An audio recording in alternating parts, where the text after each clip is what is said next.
Kami di sini dari kelompok 4 ingin menceritakan sejarah terjadinya pertempuran di Surabaya pada tanggal 10 November 1945. Saya akan menceritakan latar belakang terjadinya pertempuran Surabaya pada tanggal 10 November 1945. Awal terjadinya pertempuran Surabaya dilatar belakangi dengan adanya kedatangan pasukan sekutu pada tanggal 25 Oktober 1945 yang tergabung dalam AFNI atau Allied Forces Netherlands West Indies.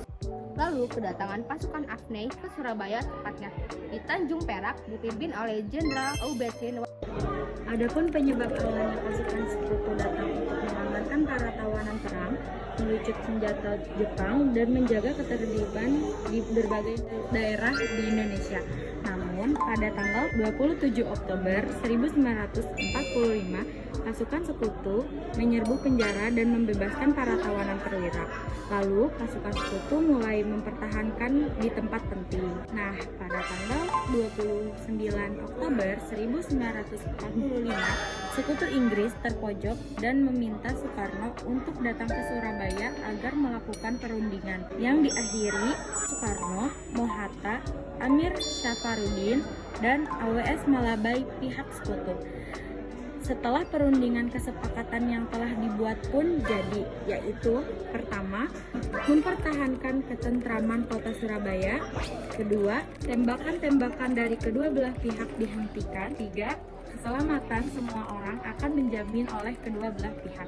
Keempat, ultimatum 27 Oktober 1945 akan diperundingkan.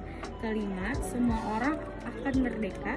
Dan keenam, orang yang terluka dijamin oleh kedua belah pihak.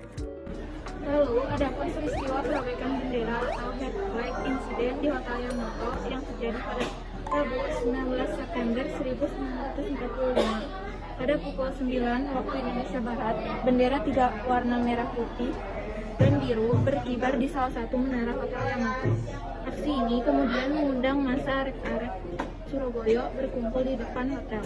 Singkatnya, beberapa pemuda berhasil memanjat atap hotel dan menurunkan bendera Belanda yang berkibar di puncak Hotel Yamato. Pemuda lalu merobek warna biru di bendera tersebut dan mengibarkan kembali sebagai bendera merah putih. Setelah Soekarno kembali ke Jakarta, terjadi pergesekan antara sekutu dan pejuang yang di sekitar Jembatan Merah Hotel International pada tanggal 30 Oktober yang menewaskan Brigadir Malabi.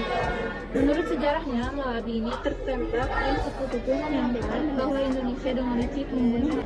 Nah, pertempuran ini juga banyak sekali yang memakan korban jiwa dari pihak Indonesia mencapai 20.000 orang. Sementara itu, korban dari pihak sekutu banyak 1.500 orang. Pada tanggal 10 November, pukul 6 waktu Indonesia Barat, meriam-meriamnya dari udara kapal tempur Inggris terus menjatuhkan bom dan membardir Surabaya dengan senapan mesin. Ribuan rakyat tak berdosa ikut menjadi korban. Di pasar Turi juga ratusan orang yang sedang berbelanja ikut tewas. Mayat bergelimpangan di mana-mana. Surabaya sangat dipenuhi ledakan. Akhir penyelesaian setelah mengalami banyak korban jiwa dan melibatkan pasukan tentara. Selain itu banyak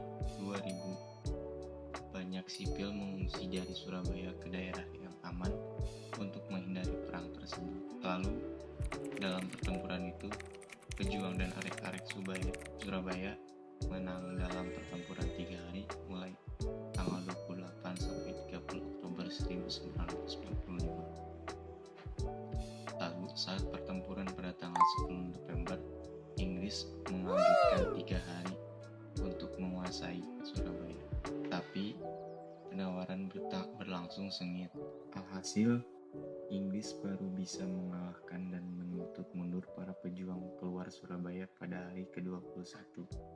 Lalu pertempuran di Surabaya dinyatakan selesai.